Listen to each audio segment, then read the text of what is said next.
5 hosts, 4 divisions, all battling it out for the Holy Grail of the American Hockey League, the Calder Cup. This is the Holy GrAHL podcast. Here are your hosts, Jeremy Paul, Zack Power, Andrew Rinaldi, Corey Swartz, and Deana Weinheimer.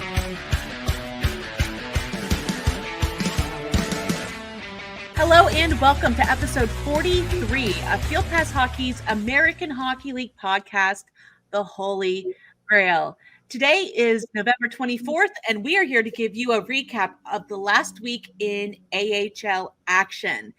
But first, I want to wish all of our American listeners a very happy Thanksgiving. And we just want to say that we are so incredibly thankful for all of you. It's because of you visiting fieldpasshockey.com and listening and watching our show that we can do this. So thank you very much for all of your support and viewership. But if you're watching on YouTube, you can kind of see we've got a 3-person penalty kill unit here. Unfortunately, Andrew and Jeremy were unable to join us. So it's going to be a slightly different structured show, but we're still going to give you all the best news and coverage from around the entire American Hockey League here at the Holy GrAHL. But to start off the show, like usual, I'm going to have a rapid fire question for the three of us here. So, guys, you are headed to Thanksgiving dinner. You only get to choose one side dish to have with your turkey. What are you grabbing? I'm Corey Swartz, by the way. This is a question that always rocks me to my core in a lot of ways because I'm mostly just a turkey guy when it comes to it. I usually just sort of say that's more turkey for me. I will always put a roll on the side for that for sure. But, you know, I don't really know that I have a favorite side dish for Thanksgiving. I feel like mashed potatoes is kind of a classic, but it's still not really my favorite. So I just kind of put on some more turkey in that case, I think. Sounds boring, I know, but I'm a boring person, so it fits. I wouldn't call you boring. Jeez, give yourself a little bit of credit there, Corey. But I'm Deana Weinheimer. And for me, this is actually kind of a sentimental pick. My great aunt, Jean, who passed away last year, always made this cranberry salad. It's not, like a salad like you're thinking of with, lettuce and those things, but it's a salad in a loose sense. And it just had, a lot of fruit. It had cranberries, it had Jell-O, cranberry juice. It was just so good. And it was always one of my favorite dishes growing up. And now, another family member always makes it. It just makes me nostalgic for the Thanksgivings growing up. But if that's not available, I always go with any sort of sweet potatoes or sweet potato casserole that might be there. That does sound good. And I'm Zack Power. Something a little different off the beaten path, and I'm sure we all have our traditions for Thanksgiving. A big one in Newfoundland and Labrador is salt beef, and that's where I kind of go to after the turkey. For those of you who don't know, it comes in a bucket. You can get it at the grocery store, and it's a roast beef inside of a salt brine. And you boil that in with all of your potatoes and vegetables and that sort of stuff. You don't really want to look at the bucket because the sodium intake is terribly high. I believe there's a picture for anyone on YouTube. Yeah, it's 177%, but a lot of that does get boiled down. It's very, very salty, but it's very good. You're going to be craving a glass of water after, but it's definitely my go-to. Yeah, that's that's just a lot of sodium, but it's fascinating to hear where different traditions are in different places. So just make sure you have plenty of water. Now that we've checked all that out, it is time to move on into our breaking news. Now, this week, we don't have any serious breaking news. It's more of a lighthearted look at news this week. And since this week's episode is dropping on American Thanksgiving, I'm sure a lot of you are looking ahead to some Black Friday sales. And some of your favorite AHL teams, well, they have you covered. So we're just, I just picked a few random teams. I know Corey's going to have something to share as well. But I decided to look, hey, what kind of holiday deals or Black Friday specials are some of the AHL teams running? And if you are in the mood for an ugly Christmas sweater, the Tucson Roadrunners actually have, I actually might pick this up. Whenever I looked at it, it was pretty cool looking, but they're doing their ugly Christmas crew neck sweater, originally $60, on sale for $25. Now, a lot of other teams are doing ticket packs. For example, Cleveland has a holiday plan where you will get tickets to their outdoor classic in March against the Wilkes-Barre Scranton Penguins, as well as tickets for 3 other games, tickets for Disney on Ice for Frozen and Encanto, a tumbler, an outdoor classic autographed puck, all for $87. Pretty good deal in my mind.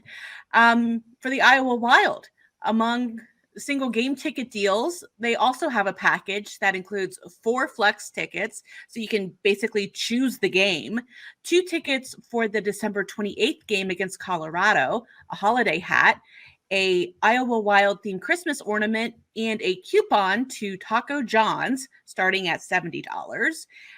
Out in Abbotsford, well, the Canucks have a deal for you starting at $99, including 4 ticket vouchers, a limited edition toque, and a holiday card. And then finally, and this one is kind of a cause special to my heart here, but the Providence Bruins has what they are billing as their holiday hat trick, which is actually going to benefit the Tomorrow Fund for Children with Cancer. Now, in their holiday hat trick, you get 2 tickets to any select home games between December the 3rd and January the 13th, 4 flex tickets that you can use for any of the remaining home games, a whiteout winter hat, and then $10 of all those sales will be donated to the Tomorrow Fund, with pricing starting at only $85 per pack. Now, again, this is just a sample of what teams are offering, so be sure to check out your favorite team's website soon, as I'm sure these deals won't be around very long. And I know Corey has a little bit of details on something that Hershey's going to be doing. Yeah, so the Hershey Bears announced that if you don't have tickets for the teddy bear toss, which isn't until the end of January, well, first off, you're missing out. But it's not too late is the good news for it, thankfully, because the Bears are hosting a special promotion where if you purchase any season ticket starting at $168 for, I believe, would be a 12-pack of games, you can get priority access to the remaining tickets for the teddy bear toss. And as a bonus, you get a plush Coco and 1 plush Coco donated to charity to add to the teddy bear toss count. So you'll get to toss a teddy bear and donate a teddy bear. That's 2 teddy bears. That's a pretty good value. And, for one of the hottest tickets on the market for the Bears, I mean, there's just no other better deal I can think of for it, honestly. It's a great deal. It's a great event. I know I still have to think about buying a teddy bear. Take care of it now so you don't have to. If I lived closer, I would absolutely be taking them up on that deal because, like we talked about last week, I collect those stuffed mascot plushies. I'd do it just for that, honestly. That's what I love about it is that, you get a lot of people that don't necessarily know to bring teddy bears. Some of the casual people that are, see it on TV or something like that, they might not think of it. I think it's a good deal because, it gets more season ticket holders. You get to see more games than just the teddy bear toss. But I will make sure to have a video from my seat for the teddy bear toss to share with y'all at some point coming up here. Usually I'm pretty good at getting it. Last couple of years, it's been on a power play or a rush where it's easy to catch. But, sometimes they surprise you with the goals for sure. Well, what I love about those types of games is there always seems to be a group of people that just walk in with the large trash bags just full of teddy bears. And then if they see kids or anybody walking in that don't have them, they're just handing them out just so everyone has something to throw. I'm sure it's that way in Hershey. I've seen it the last few years in Cleveland. I just love the whole spirit around those types of games. Yeah, I know they keep the mascot plushes in the team store, obviously, but I do believe the Bears Booster Club usually has some degree of teddy bear that you can purchase. Now, whether that's a plush or if it's something else, I don't I can't recall right off the top of my head, but there's usually a lot of places in and around that make sure that you have plenty of opportunities to get your hands on something to throw if you haven't done so already. So it's right up there with it for sure. I'll just say this. You definitely know who's going to the games for sure when you see a group of people lined up for a streetcar in downtown Toronto, everybody holding the teddy bears, and a couple of seats on the streetcar are definitely taken up by the teddy bears. And you know what? Good causes all around in the AHL. And you know what? This is the time to get those good deals. Our nice little penalty kill unit here is about to take on the entire league and our news recap of the week. And you know what? Last week we talked about a big milestone in the AHL. Well, we have another one. So cue it up. I like that. I think I like that. Benoit Giroux reaching his 300th career win. He has spent the last 6 seasons behind the bench of the Syracuse Crunch after having a stint with the QMJHL's Gatineau Olympiques and as well as the Rochester Americans. This year has been kind of a tough start. His team going 6-6-3, but big congratulations on 300 wins.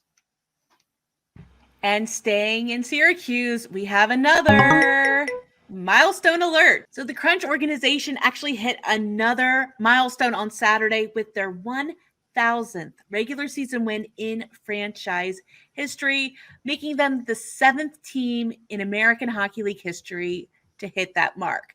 The Crunch began their first season in 1994-95 with the 29, 45, and 9. Now that 9 is ties record. And Zach actually found this. Who are in the top 7? Well, going from 6 to 1, we have the Providence Bruins, the Providence Reds, the Cleveland Falcons and Barons, the Springfield Indians and Kings, the Rochester Americans, and coming in at number 1, team very close to this podcast hearts, especially Corey's, the Hershey Bears, with a whopping 3,012 regular season wins. And actually, speaking of the Hershey Bears, we're going to continue on variation of the theme and pass this back over to Corey. If I would have known, I would have worn my 3,000 wins T-shirt I got last season after that mark was achieved. I'm surprised to learn in the prelude to this podcast that the Bears only won 3 more regular season games after that mark was attained there, which feels very low. But we did have another milestone alert in Hershey on Saturday as Bears forward Sam Annis recorded his 100th career AHL goal with a deflection of a Vincent Iorio shot as part of Hershey's 6-1 win over Hartford. That day, the former AHL scoring champion is heating up of late, getting back to his pace from a couple of seasons ago where he has 3 goals in his last 5 games, has 3 20-plus goal seasons under his belt so far in his career. And it was a special weekend for him on Hockey Fights Cancer Night the day after on Sunday where, they paid a loving tribute to his mother who passed away from cancer. And it was a very lovely touch for him. I think his jersey sold for one of the top marks in the post-game jersey auction as a result. And, the story always fuels the sales in that respect, too. And that's no small feat. A couple of jerseys went for over $2,000 during that auction there. So way more money than I can afford, that's for sure. And now it is time to move on to the American Hockey League Howie's Hockey Tape Player of the Week. This week, the honor goes to Cleveland Monsters forward Trey Fix-Wolanski. Now, Fix-Wolanski recorded 5 goals and 5 assists for 10 points across 3 games for the Monsters, which that performance actually ended up earning his first NHL recall of the season. Now, on Wednesday evening, Trey scored 2 goals, assisted on 2 others, and actually converted on his shootout attempt before the Monsters finally fell to the Belleville Senators 8-7. Now the Monsters were on a road trip there, continued on Friday, and he notched another 2 goals and 3 assists, which was actually his 3rd consecutive game with at least 4 points and a 7-3 win over the Laval Rocket. Now, Trey Fix-Wolanski scoring again and took a game-high 7 shots on goal in a 5-4 shootout loss to the Rocket on Saturday afternoon, and then traveled to Columbus and skated in the Blue Jackets' win over the Florida Panthers on Sunday. With 14 points in his last 4 games, Trey Fix-Wolanski now ranks second in the American Hockey League in both goals with 10 and points 22 through 14 games played with Cleveland this season. It's good to see him actually get a little bit of sustained time in the American Hockey League since he started started his pro career. It's kind of been riddled with injuries. He hasn't been able to sustain a long period of play, but looks like he is obviously totally healthy, just ready to make a point, and he is showing everybody what he can do, and it's just good to see that working out for him here. They'll want to protect him at all costs with that kind of scoring. Manitoba forward Evan Polai was suspended 1 game following an incident in the game between the Texas Stars and the Manitoba Moose on Friday. After originally being whistled for a goaltender interference call at 16:36 of the third period, he appears to swing his stick towards the glass in frustration. The incident revolved around Polai swinging his stick while going to the penalty box and accidentally hit an official, which earned him a 10-minute misconduct for abuse of officials. And after the penalty, Texas scored twice, tying the game with only 10 seconds remaining. The Stars went on to win on a power play goal in overtime, Jacob Peterson's second of the season. Polai served his suspension, missing Saturday's game against the Stars. I mean, and just watching this clip here, if you're on YouTube, I mean, it was obvious, the official came up kind of behind him. It was just one of those freak accidents almost. Like you could tell it wasn't directed at the official. He obviously, the second that official went down, Evan Polai checking on him. It's just one of those, it appears to be just one of those accidents that you hate to see. I did hear that official was able to finish the game, so that was really good to hear. But the AHL, just again, we talked about this already, sending a loud message that certain things are not going to be tolerated, whether it was intentional or not. And you know what? This reminds me of an incident back years and years ago with Keith Ballard actually hitting his goaltender by accident, Thomas Vokoun. And I kind of think about that. And this one too, it's, kind of the frustration that you get when especially at a critical time in the game. And these games get so close or so far away in some cases. And when you see this, it's like, okay, well, you got to be a little more responsible with your stick. But good on the AHL for calling that out too and saying, you know what, this is not acceptable, and you have to be accounted for your own actions, right? Be it an accident or not, you did hit an official, you did hit someone, even if that was another player. You're swinging like Paul Bunyan there. So definitely for sure the right call. Yeah, I agree right along with that. You nailed it on the head there, I think, Zach. I think it's an interesting situation in that, it does appear to be accidental. We've seen other, situations in other leagues and, different, you can see clips of, a dime a dozen on social media platforms of, a player getting out of control on a referee or another player or something like that. And it looks, it has a bad look to it. And I think the AHL sending a message with that, helps to eliminate, players. It makes players think differently. It makes players, not want to, be hit with those kinds of penalties that hurt their teams, prevent them from playing in such a league as the AHL where, you're being watched under a microscope every single night you dress from an NHL team, from other NHL teams, to get that opportunity. I think it just helps to send a message for players to keep it all in line. Yeah, I think 1 game is a nice sweet spot for this kind of situation. Again, sending a message, this is not going to be tolerated, but also it looks like it's taking into account that, hey, we do recognize that this wasn't, or at least it didn't, I don't want to assume, but this doesn't appear to be intentional. But like you guys had said, you have to be responsible for your actions and your stick at all times. So we're not done speculating yet. We're going to move right on into Swipe Left, Swipe Right, where we are going to talk about our hot takes from across the league for this past week. And normally Andrew leads us off, but since Andrew's not here, Corey, you get the honors this week of the first take here. Oh, wow. Awesome. I don't know if this is a hot take necessarily. I was talking about it before the show a little bit. And my feeling is that, this is probably an easier one to say yes to just in general, depending on what division or division you come from, of course. But just from the Atlantic, I feel that this is going to be one that we file down the road for, later on in the spring, maybe. But I feel like we're destined to have a pretty close race for playoff spots, even though more teams make it this year. I feel like we're going to start seeing that, fifth and sixth spot be one that's pretty battled for, across the standings. And just looking at it earlier, it's more so true just because I'm the Atlantic Division guy, right? So we see a lot of movement. We're going to talk about that a little later on in the Atlantic Division. No lead really seems safe in that division. And I know for some divisions, there's, a bit of a wider gap in points in some ways. But I feel like we're just going to be battling all the way down. I don't think there's really going to be a case like we saw last season, with this initial battle where there's going to be too many teams that are really out of it, so to speak, where, they're going to be non-contenders. The expanded field to me is a blessing and a curse. We've seen it, last season kind of be a non-factor, but I think there's going to be more surprising teams that also pop out of those fifth and sixth spots. I am rooting for the upset in those early playoff battles in the spring too. So obviously this is filing way down the road, but I guess it's kind of a prediction as well as a hot take that I think we're going to be battling down to the wire for a lot of teams, not only for teams, but for positioning as well.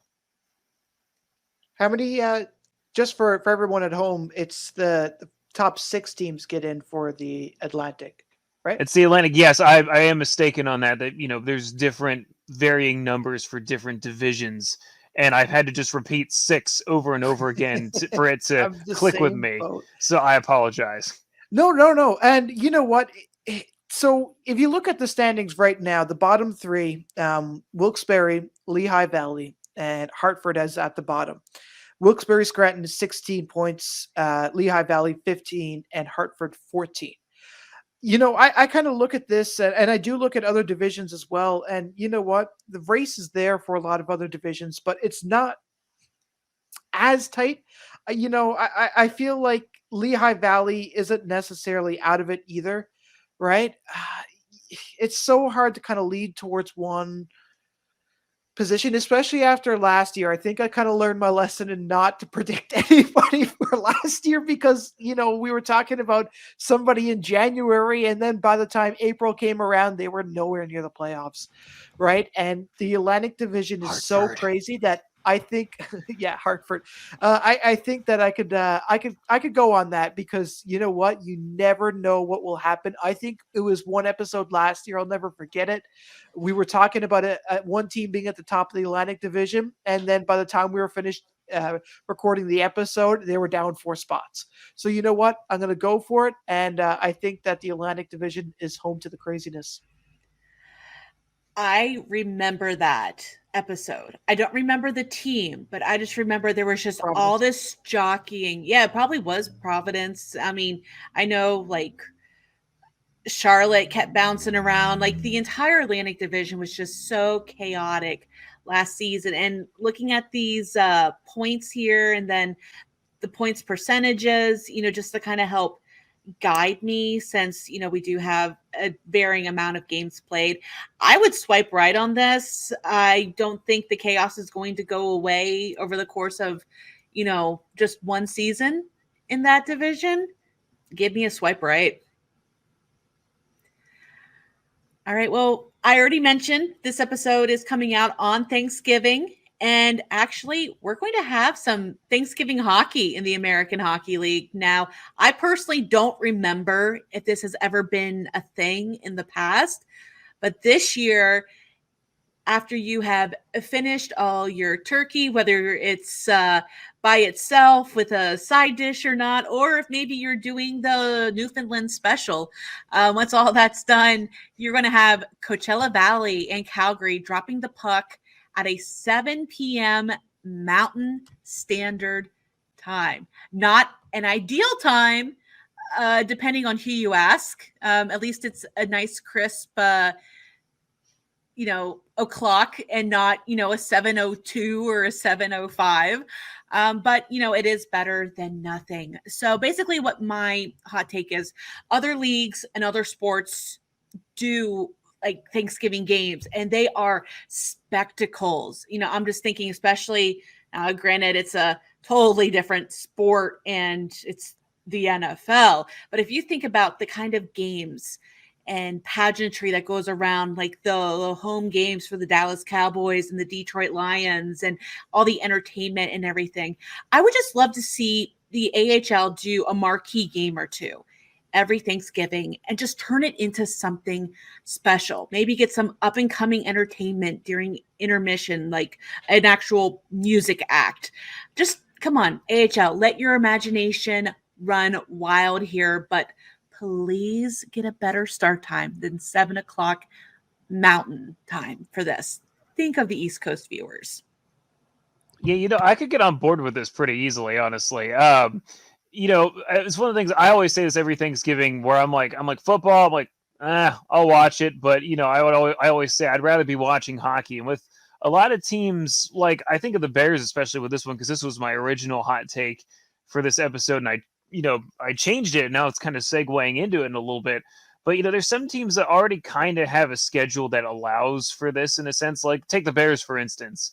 They're on the road in Springfield on Wednesday, off on Thursday, and then they're in Hartford. They're not even going to be home for Thanksgiving. You almost might as well take one of those games and slot it in there if they're already kind of going to be in the vicinity anyhow. They're going to be doing Thanksgiving odd and, on the road and things of that nature too. Make a show of it. I think you could do a couple of things, maybe garner some more interest in a national broadcast somehow, maybe, if that's on the table somewhere somehow, that'd be fantastic. I mean, I'm all for getting the AHL on a bigger stage, and, I feel like we're already halfway there, but, I know the matchup that's going on that day is Canadian. So obviously, it's not Thanksgiving for them necessarily, but I think having one or two big games would be awesome.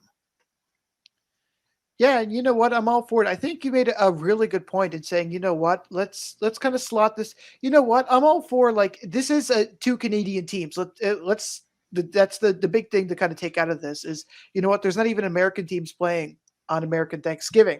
So technically Coachella Valley is an American team. Sorry, I thought it was Abbotsford. My bad. No, but I'm looking at them as an honorary Canadian team because their arena's not ready. They're basically hanging out up there in Canada for for right now. Well, you know what? They hang out in Abbotsford and Calgary so much, that they know that Trans-Canada Highway like the back of their hand. But you know what? And I'm all for it. I think so. A big example comes to me, are the Marlies. They play on Boxing Day. And they have that game at like 1:30. So the opportunity is there if like the NHL network wanted to pick it up, or TSN in Canada, or some big name wanted to pick that up. And you know what? I'm all for it, and work it out with, some big name network that they could have that. And you know what? Have it at a time where if they got to have it at 1:00 in the day, 3:00, go for it, right? Let the prime time have its slot. And you know what? Let's expand and grow that game for the arena itself and serve like turkey burgers or something cool like that, right? Just to say, you know what? You're here, welcome, and happy Thanksgiving sort of thing. So you know what? I'm all for it. I'm going to swipe right. I love it. So, you know what? Something that I've been loving it has been a little bit of a blast from the past. And the Utica Comets recently broke out their own take on the reverse retro. And I think we've kind of talked about this a little bit before, but they transformed to the Utica Devils for a night. And I got to say, I probably said this before, but I think this is the nicest AHL jersey I've seen in a long, long time. And you know what? Let's not like shadow the past of a team that we once were, right? Like if you're the Monsters, let's bring back the Falcons, right? The Rocket, let's bring back the Bulldogs, right? Something cool for one night that, a little bit of nostalgia, AHL nostalgia. Let's do it. I know that the Growlers did it in Newfoundland, where they brought back the Maple Leafs for a night. Let's bring back those historic franchises and make that like a reverse retro night. So you know what? That's going to be my take. And if you're on YouTube, you're seeing a clip of the jersey now, which is fire to say the least. So you know what? That's my take for this week. Yeah, I mean, I could get on board with that. I mean, I'd do anything to see the Albany River Rats jerseys trotted out again, as one of my favorite now defunct AHL teams. That may be digging up some old wounds for folks over in Albany or Binghamton, places that don't have a team anymore. But I think it'd be a nice little homage. I mean, there are lots of teams that could certainly pull out a retro jersey or trot it out. I know I always am saying with the Bears, they have such a long history of different looks and jerseys and, things that you don't really, see them bring out, like, with the reverse retro and the jersey concept in the NHL at large. It's kind of played out. Like, there's some teams that's like, okay, what is Seattle going to trot out as its reverse retro? They don't have retro. They're so new. But there's some teams like, I've never gotten to see the Bears wear like their old classic skating bear logo jersey, or like, I'm still partial to the old Giant Center era with the bear with the swatting puck type of thing. I could go on a tangent about this, so I'm going to limit myself a little bit. But, there's so many jerseys I always say they could bring back as a third jersey or a specialty night type of thing once in a blue moon. I think a reverse retro is a great platform to bring to the AHL, since most of the teams have something they could do for that. I'm 100% on board with this. I'll give it a super swipe.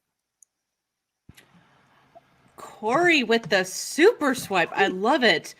So I have multiple feelings, some of which are not your fault and don't directly relate to your take. First of all, their Twitter account gets a swipe down because when I pulled up that clip just now, the sound started playing and it was a very harsh music thing. So if you saw me jump on the YouTube feed, that's what that was. It was just like a hard beat the second that I pressed play, and it scared me. So that gets a Now, was that the verified account? Yes. Did they buy that check mark? It is the true verified account, not the $8 check mark. But it's sad that we have to verify that now. Anyway, but the concept of the reverse retros or any sort of retro jersey in the AHL gets an absolute swipe right for me. It reminds me back when the Cleveland Monsters did their rebrand to the Cleveland Lumberjacks for a night. And I just love those jerseys. It was just a lot of fun to cover. I love delving back and doing that kind of history, especially whenever you are in a marquee year like the Utica Comets currently are in. Not enough for a right swipe, but not enough for a super swipe, but I'll give it a right swipe. All right, now that we have shared our takes from across the league, we are going to take a quick look at our Wheel of Fate teams. And I guess before we go into this, are there any re-rolls for this week? Waiting for deadline, Dane. I'm standing pat, man. I'm happy with mine. And Corey should be very happy with his team as we look at. Oh, wow. And it went away. All that work. As we look at the desktop, it's great. There's a fox. I had this all lined up and I hit to share the screen and then it just went away. Anyway, but Corey, yes, should be extremely happy with his team. If you remember last week, he re-rolled, got Seth Griffiths from Bakersfield. And that move helped move him to the top of our leaderboard with 330.25 points. Jeremy, who is not with us this week, is sitting in second place with 272 points. I mean, gosh, Corey's got such a huge lead. It's not even fair at this point. Zach coming in third with 266.5 points. Andrew, who also did a re-roll last week, has 245.5. And unfortunately, my re-roll hasn't quite panned out for me yet. I might be re-rolling on a goaltender here soon, to be determined, but I'm currently in fifth place with 241.75. But from 2 to 5, still anybody's game here.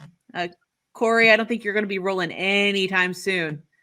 I have to say I've had a really hard time moving on from Chase DeLeo, but I think ultimately it ended up being the right move because now I have somebody that's actually contributing for me a little bit more here. And, again, if Chase DeLeo does come back down, I wish him all the success in the world because I had a hard time moving on from that. But I really think that the two Providence pickups have really helped, especially Vinny Lettieri. I'm, happy with how that one's panned out so far. And Samuel Ersson, who I have more to say on in a little bit too, has been nothing. I think he's probably carried me so far, if I had to guess. And you know what, Deana? I think it kind of brings up a good point. Like you're kind of struggling right now with a goaltender, and you know what? This kind of is like a life lesson for a lot of teams right now. You know what? If you don't have the goaltender to kind of backstop you, it's really hard to kind of generate some momentum, right? And I think this is kind of a big point for Grand Rapids right now, who's struggling because, their goaltending is good, but it's not fantastic right now. It's not where you would want it to be. So you know what? It's a good life lesson. That's a perfect way to sum it up.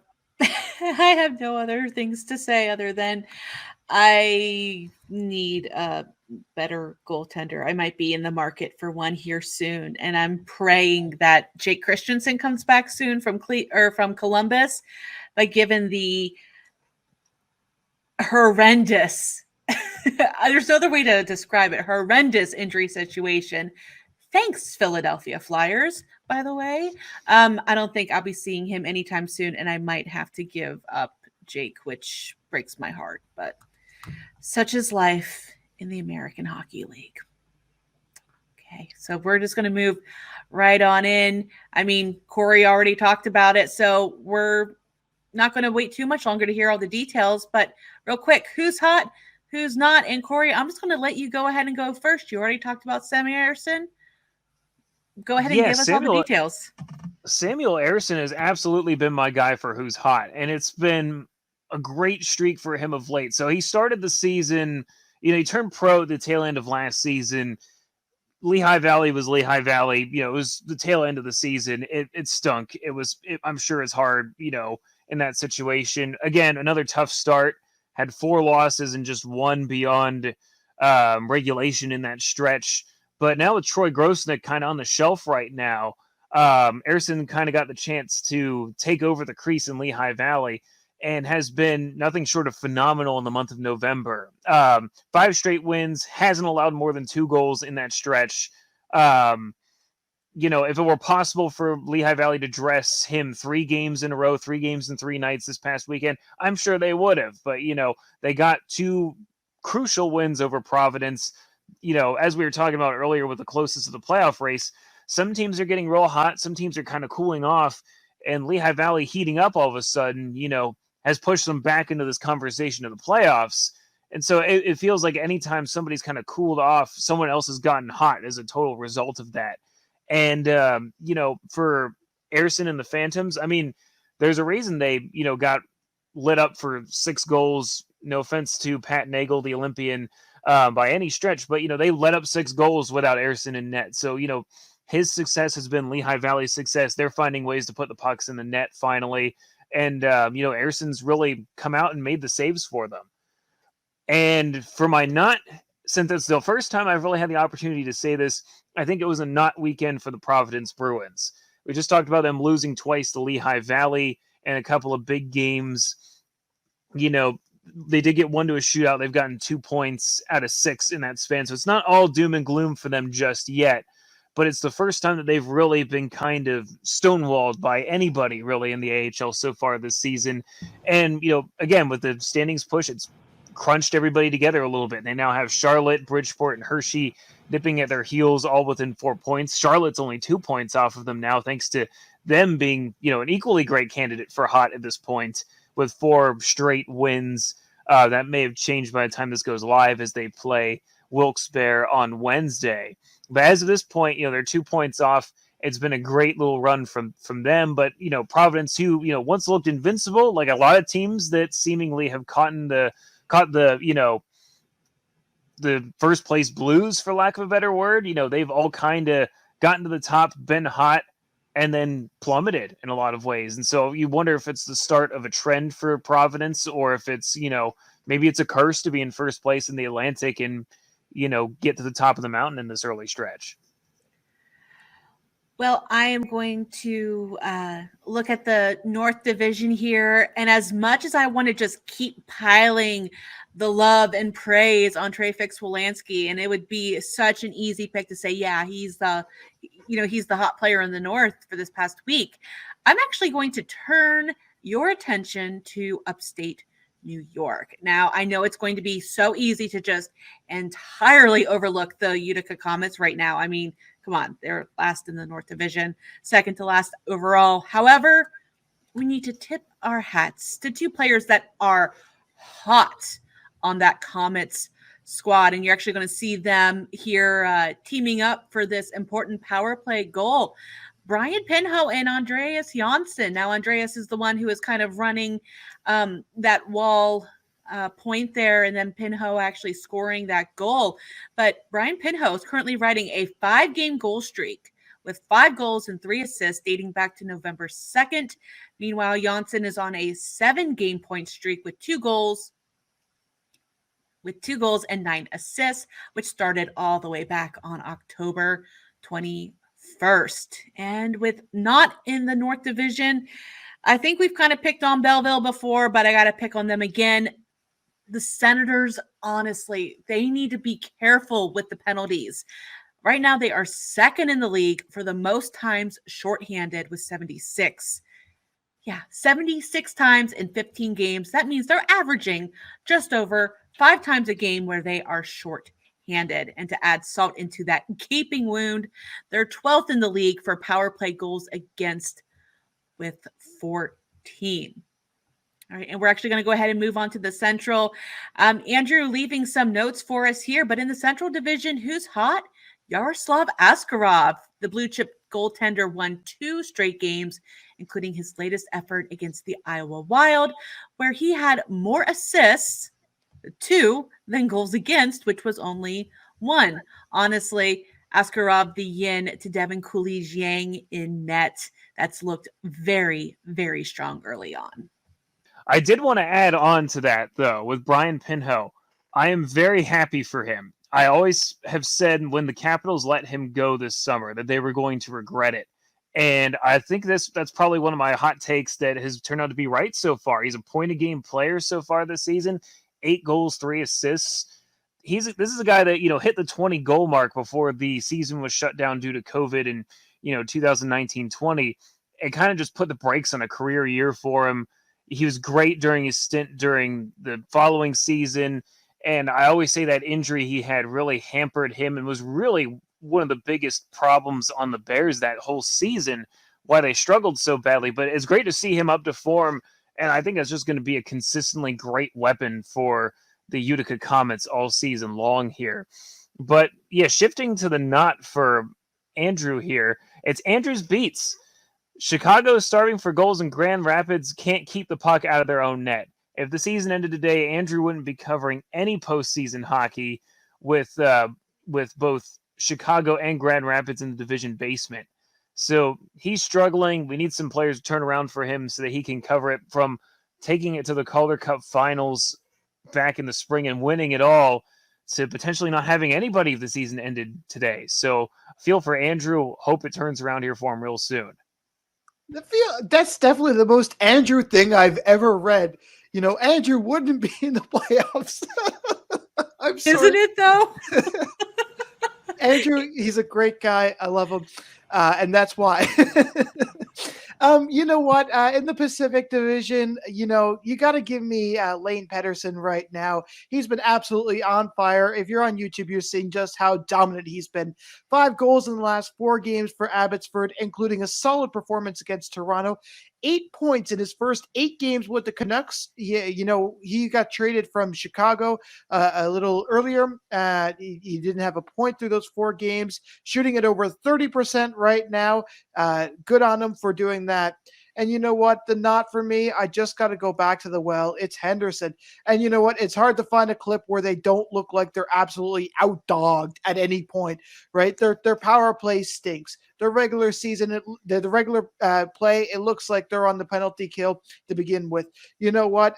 They're not even coming close. They got two former NHL goaltenders in net, failing to hit a 900 save percentage. I just don't get it. 3.82 from Brossois. I mean, where did that NHL experience go? Pinch me. You know what? I'm happy that they won 2 games in a row over the past week, but I'm just not seeing it there. A 5-12 record right now. I mean, who's kidding who? Something needs to change. Someone needs to change. And you know what? Just winning 2 games in that week you need to do a little better than that. It's just rough for them right now, isn't it?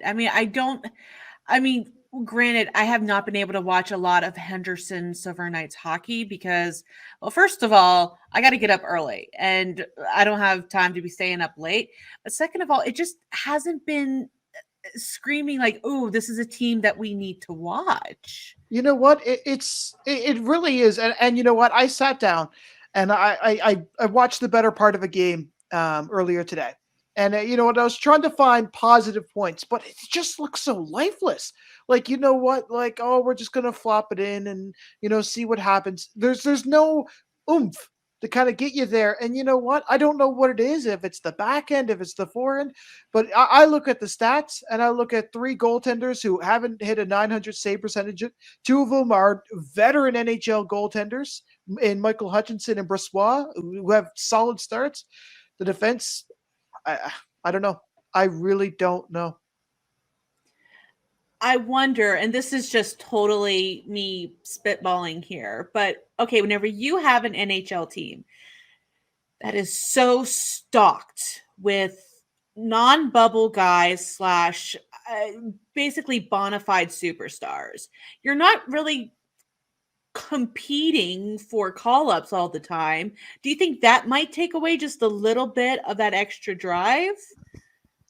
Or is it just something fundamentally wrong with the way that this team's made up? Yeah, and I get it. So I think about Coachella. Okay, let's take them as an example. Yes. They're a great team who has a lot of players that could be those NHL stars, right?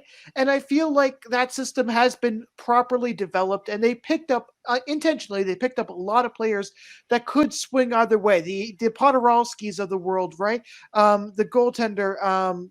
It starts with a D. Joey Decord. Decord, right? Decord could be a backup goaltender if he really had to. But you know what? I kind of think about those players, right? And that team, perfect, right? And then I think about this one where I don't know. It seems like there's nothing really a whole lot left. I mean, going up and down the roster earlier today, I was trying to pick out some players who might be Dorofeyev, maybe. Mm-hmm. I mean, Byron Froese, you're kind of pulling at strings here and looking for someone who's a skater who might be recognizable to the human eye. Right. And I just think that they focus so hard, and Vegas has got their cap room too. And you know what? The Henderson Silver Knights, they actually pay their players. They actually have the most, one of the highest salaries that they pay for their players in the whole American Hockey League. And I can tell you right now, they're in the top 5 for that. I have the list in front of me here somewhere, but I can get that for you one of these days. But they actually pay one of the highest amounts for their players in the American Hockey League right now, and they have one of the worst results. And that kind of, to me, I see alarm bells, right? I really do. And you know what? I see teams like Toronto who are getting by after being scraped to nothing. They have ECHL backups starting in their American Hockey League right now who are doing better than the team that's put on the ice in the Dollar Loan Center. You know what? I don't know. I really don't know. There's the AHL, and you know what? Their goaltending coach, Fred Bathwaite, the NHL goaltender star, Calgary, whoever else he was on after that.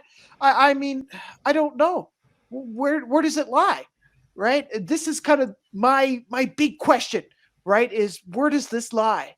And you made a really good point, is the team, it's not even a team that can go to the well to pick up someone because they're just such a stacked team. Like Vegas is a good team, right? This is what gets me is Vegas is, in my opinion, they're a lot stronger than they look.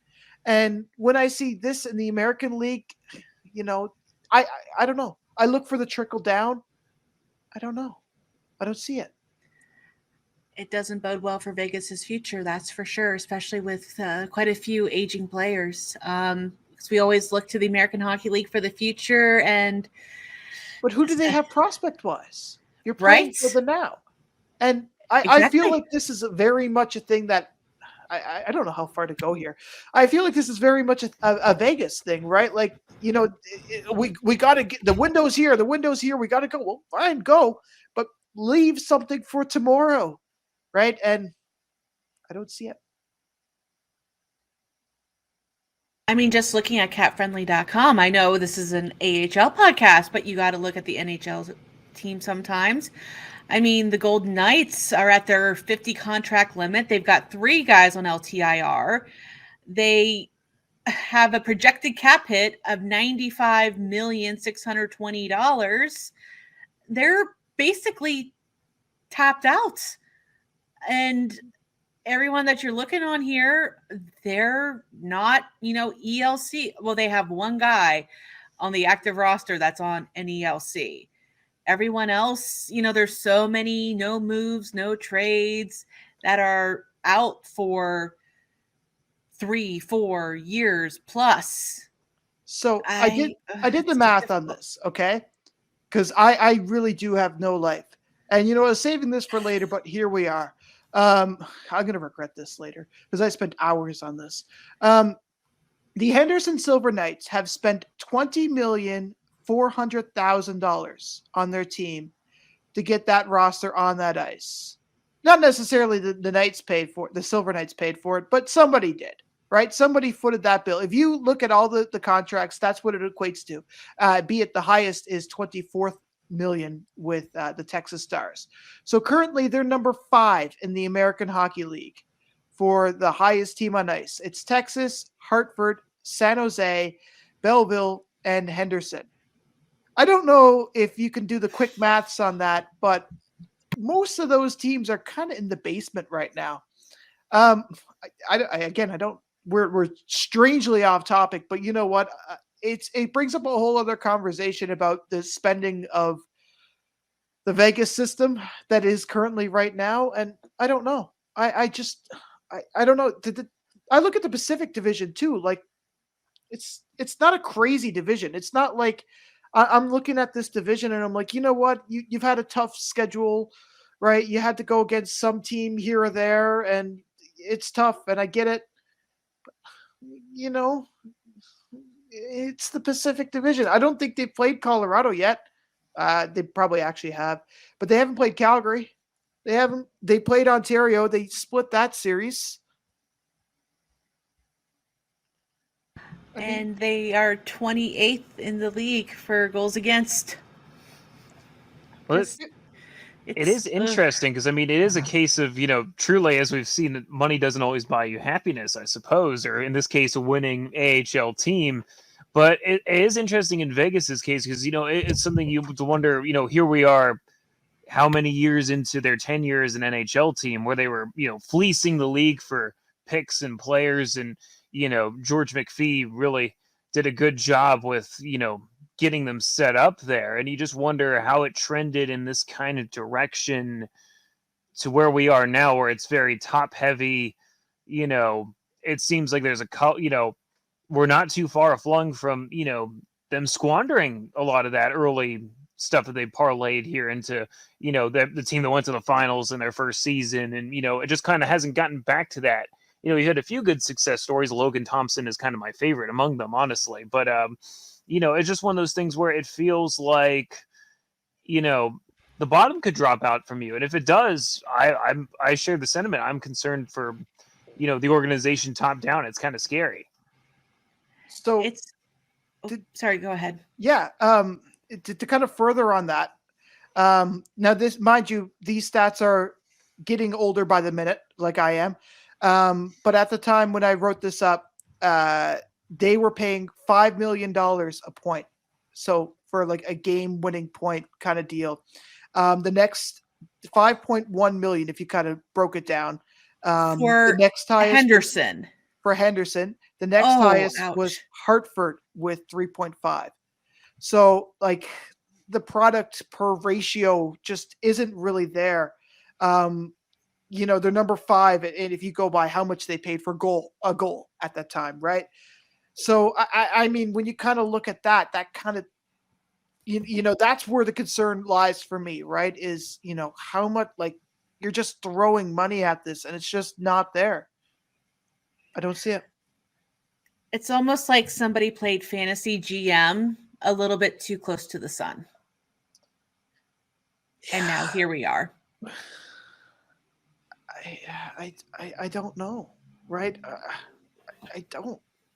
It's a not an enviable position to be in, that's for sure. But we're going to go ahead and move on and talk about, we already talked about some of the standings a little bit, but we're going to get a comprehensive look at the current standings in the American Hockey League in the race for the Holy Grail.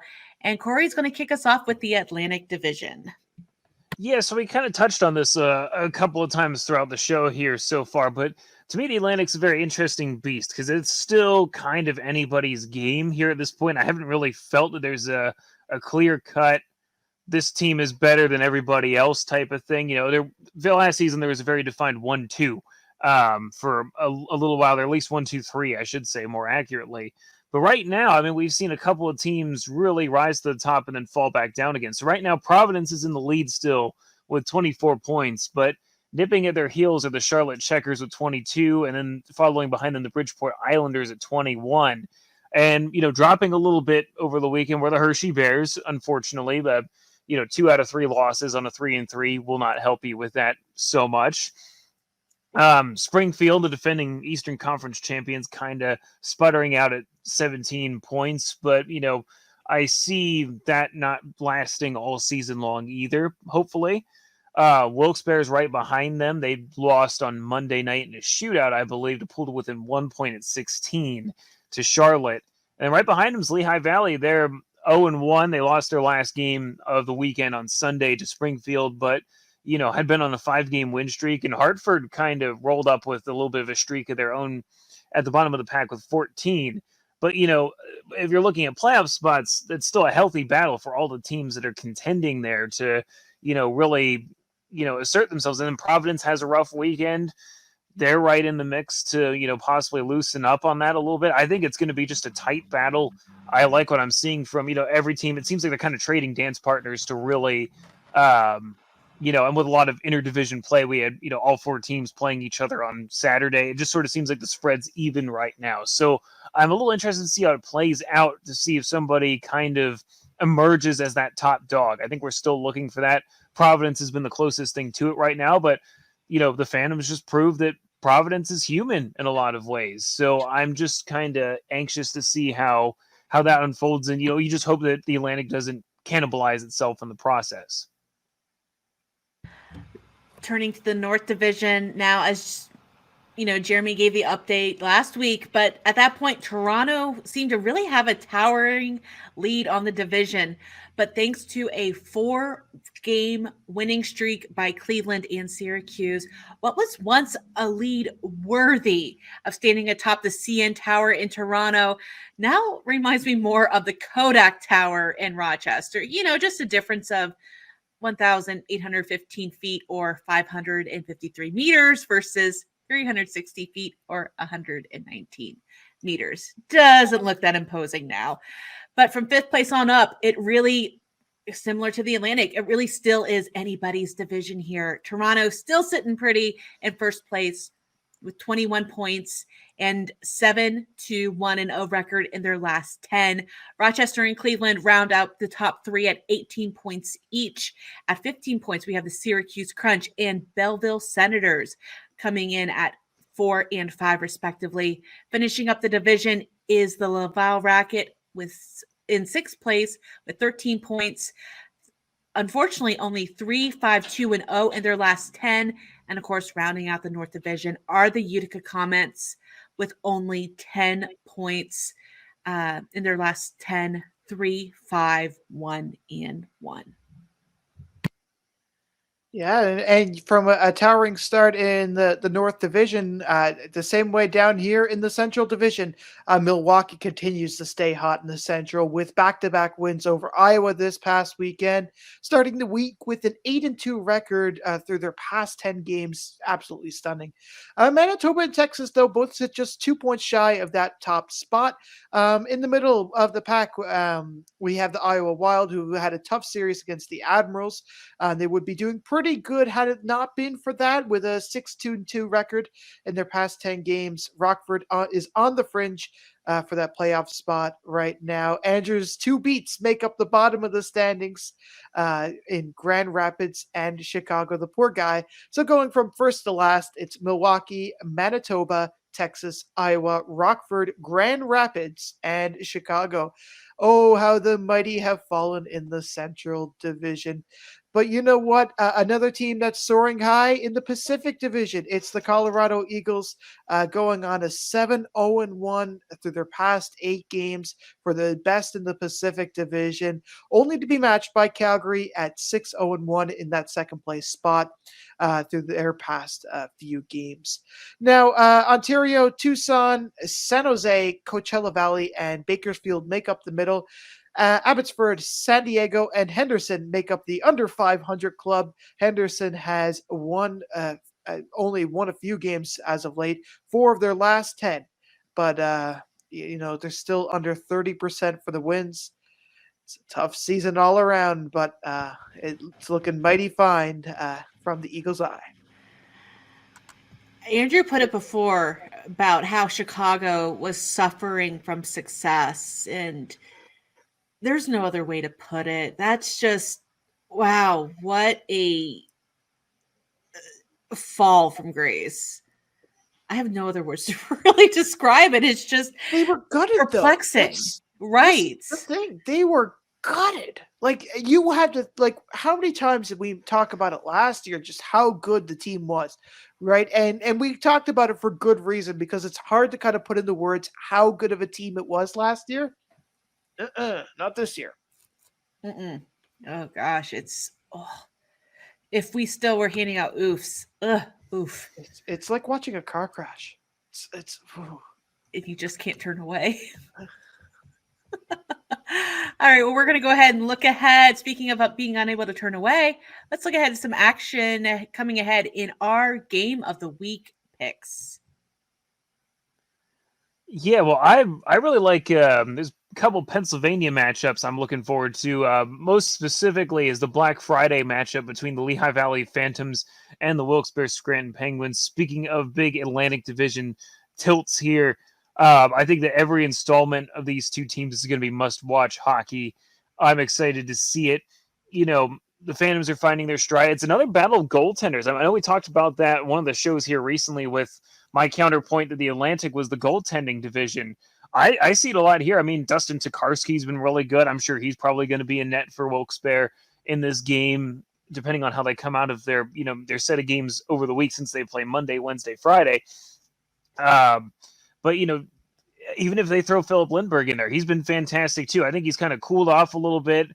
For a while, it seemed like everything he touched, turned to absolute gold for them. But it's kind of cooled off a little bit. Tokarski's kind of been the steady hand. So, I really like that goaltending matchup. Both of the teams can score goals, we've seen. It kind of seems like Lehigh Valley has improved while the Flyers have kind of fallen off a lot here from, their start in the NHL. So it's kind of an interesting dichotomy there. But I also have action between the Hershey Bears and the Hartford Wolfpack. I have to go with the beat again. But these two teams are playing each other for the third and fourth time in 5 games for each other this weekend. They shifted from Hershey to Hartford. It got testy there towards the, especially, in the back half of the series when everybody's kind of tired out. We had a pretty good fight between Dylan McElrath and Matt Rempe that, really started some, hostilities. There's a lot of whacking and hacking. and these two teams aren't even going to see each other but one more time for the whole rest of the season after this weekend. So if there's a potential playoff preview to be had this early, I think that's kind of it for me. I'm looking forward to both those games.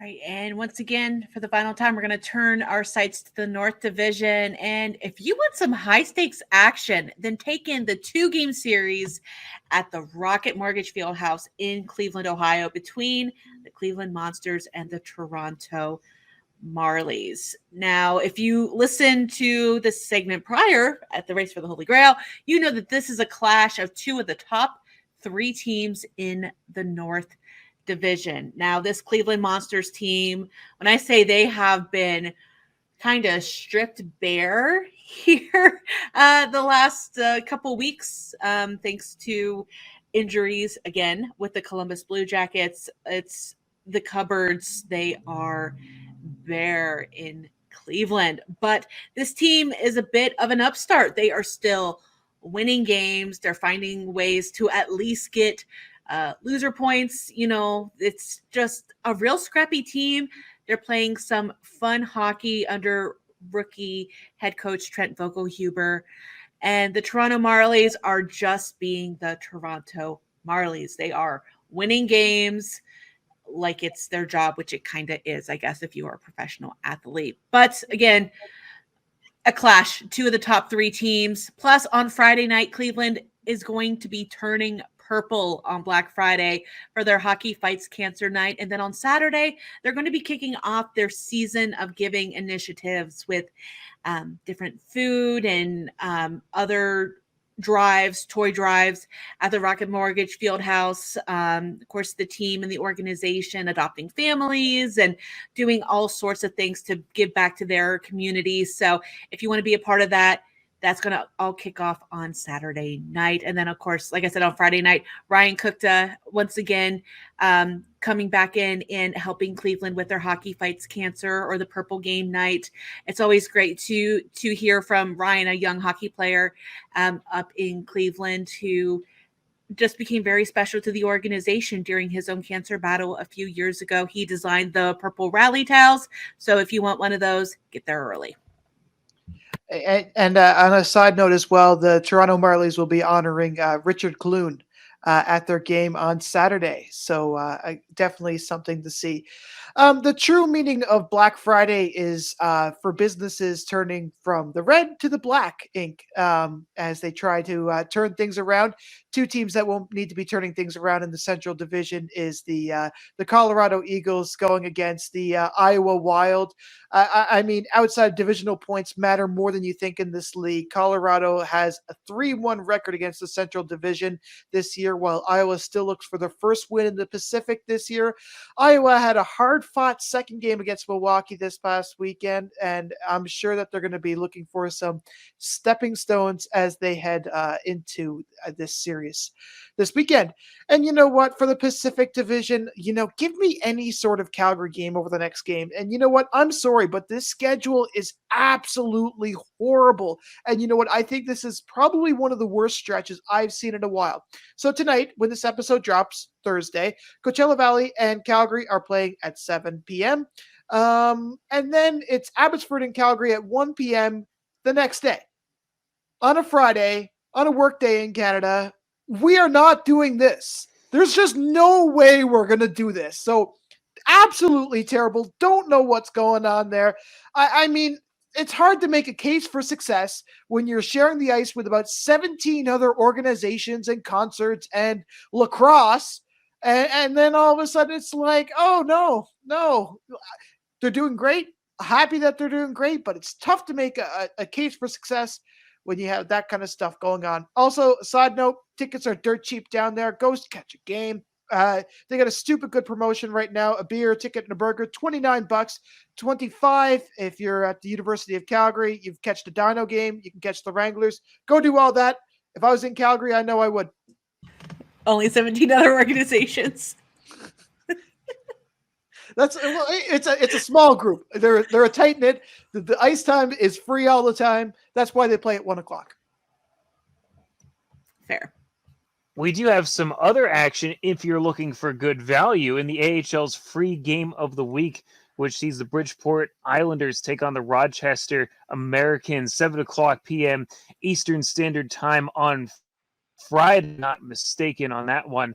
I think this is a good matchup here. I mean, it's not often that these two teams match up. I mean, the proximity is not as bad as some other teams are, but it's, an Atlantic versus a North Division matchup here.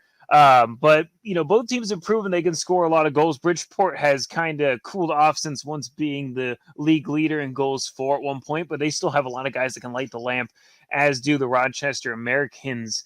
They're both teams that have scored a lot of goals. They've allowed a lot of goals. I expect the red light to come on pretty often between these two teams, although, they do have the ability to dig in and make it count. I mean, we saw it a couple weeks ago when they played the Bears. They had one low-scoring game and one high-scoring game. So, you're not quite sure what you're going to get, but that makes it all the more interesting to tune into, especially for free. That is the best kind of game, in my opinion. And you know what? Also check out this weekend. We have live AHL action on the Field Pass Hockey app. I mean, love that money sound. This week's matchup is between the Utica Comets and the Charlotte Checkers on Friday at a crisp 4 p.m. start time, and that's 1 p.m. if you're on the West Coast. Roll the clock ahead, I should say, 2 hours for our do-over game between the Utica Comets and the Charlotte Checkers on Saturday at 6 p.m. You can download that on the Google Play Store or the Apple iTunes Store. I swear I get paid by every listen. So open up like 5 or 6 devices if you could. Making rent this month would be fantastic. Good job, Zach. You set that up wonderfully every time. We got to get Corey a nice little sound for his free game of the week mention too here. We're stepping up the post-production, or I guess we're stepping up the production value here on the Holy GrAHL podcast. But since we've gone through that, it's time to start wrapping down the show, or winding down the show just a little bit as we hit the home stretch into the bonus round, and Corey has the honors this week. Yeah, so since it's still, obviously this season's the 85th anniversary season of the Hershey Bears, so I have to have a little bit more Bears trivia for you guys. And this one, the AHL is a development league. The Bears have obviously been around longer than anybody else as a, continuously operating franchise. Predates most of the NHL except for the original 6. But my question for you guys is on a number. How many teams have the Bears been affiliated with over the years? This is total teams, not affiliations themselves. And this also includes partial affiliations. Oh. So 85 years. I just want to put this into perspective. And bonus points if you guys can name which team they've had the longest continuous affiliation with outside of the Washington Capitals. I did know this. Can I just go with lucky number 13?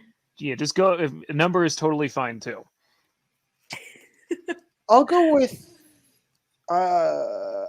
9. And I think that their longest, I do want to say it's Boston. Well, you actually nailed it right on the head. 9 is the exact number of affiliates the Bears have had, that, which includes their partial affiliation with the Tampa Bay Lightning for a couple of years that they had going on when they were still with Colorado at the time. But their longest affiliate outside of the Capitals is actually near and dear to my heart. It's the Philadelphia Flyers. I always had to bring this one up because people say nowadays that it's extremely weird for me to be a Flyers fan and a Bears fan, and I always say it's not, and that's the reason, because when the Flyers built their current arena, the Wells Fargo Center, it has a number of different names going back over the years. It was actually around the time I was born in 1993, I believe. They had, the Spectrum, the Wachovia Spectrum at the time, still kind of hanging around there, and so they decided to take their affiliate out of Hershey, bring it to Philadelphia, make it the Phantoms. That's how the Phantoms were born. Instant rivalry with the Bears, of course, and the Bears moved on to the Colorado Avalanche at that time. So now Washington's, of course, their longest affiliation since the 05-06 season, but Little known fact about it, it actually was the Flyers. Is their second longest now. I learned something new today. Insert the more you know meme here. Wow, that's amazing. All right, and that's going to be it for the Holy Grail for this week. Once again, if you're listening to us on American Thanksgiving, happy Thanksgiving to you and your family. Thank you for taking your time and listening to us while you're fixing a meal or you're in that post-meal relaxation period. But if you would like to see or hear more of us, please subscribe to us on YouTube or wherever you listen to your favorite podcasts.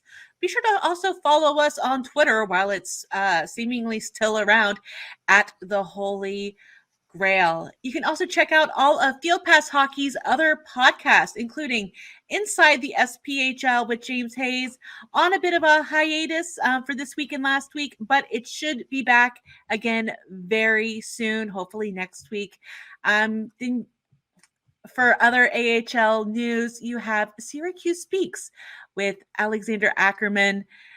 Syracuse Speaks, as she says, is a Syracuse Crunch-centric podcast that focuses on maintaining a balanced perspective in the ever-shifting world of minor league hockey.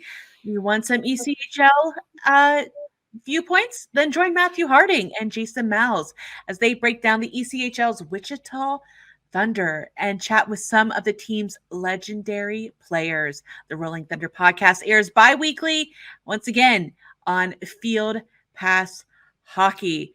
And then Zach's hitting me up in the private chat saying, I guess you don't need Twitter when you have the Field Pass Hockey app. Zach's always got to work it in. You know what? I'll hit him one more time. There you go, my friend. But on behalf of all of us here at the Holy GrAHL, we hope you have an amazing week, and we'll see you next Thursday. This has been the Holy GrAHL Podcast. Have a question or a topic suggestion? Hit us up on Twitter or drop us an email. For the latest news across the American Hockey League and the rest of minor league hockey, download the Field Pass Hockey app, now available in the Apple and Android app stores.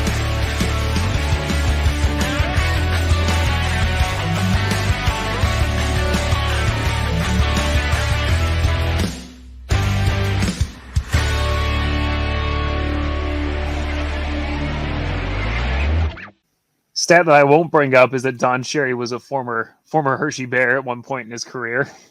Everything goes back to the Hershey Bears. It does. You know, that's where I thought Boston was their big affiliate, because I knew that Don played for them at one point. But thinking about it, he played a lot for Springfield. Zach, you back? You good? Yeah, it seems to be fine again. I guess something just died. No, I wish I could be on a blooper reel somewhere.